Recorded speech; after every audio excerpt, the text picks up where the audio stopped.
E aí, Marina, tudo bem com a senhora?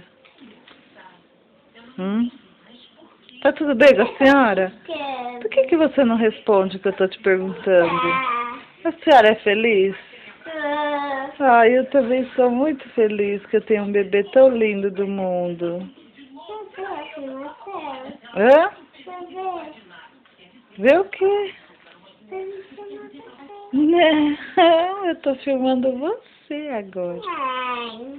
Você é linda. Eu te amo muito, meu bebê.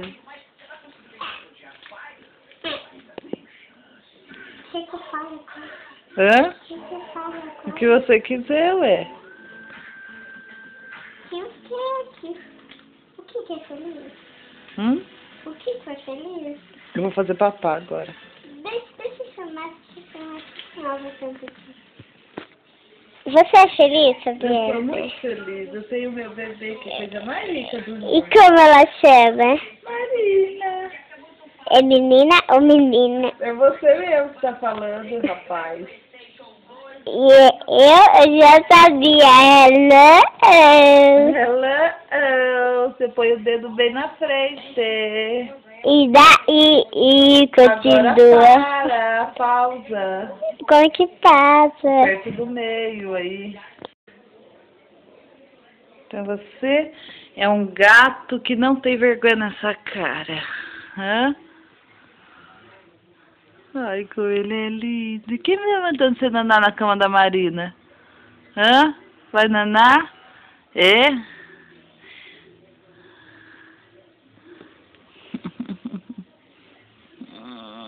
Coisa mais gostosa.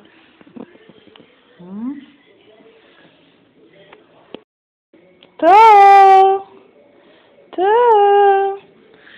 Olha pra mamãe, tadinho. Ai, como ele é lindo na caminha dele, ó. Ó, desobediente. Esse que vai pra cama da Marina. Olha eu e o meu gato de Pico. Na verdade, o nome dele é Pico, né, meu gatão?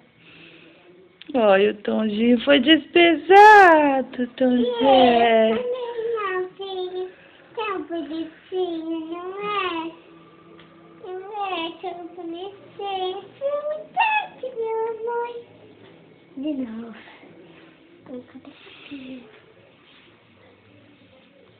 Meu bonitinho, é Pete, meu nome é Marina. Tá falando? Meu nome é Marina Serafim. Tá. O nome dele é Pete Serafim, que é o meu gato, como eu já falei, né? Agora, vamos falar do meu irmão Tom.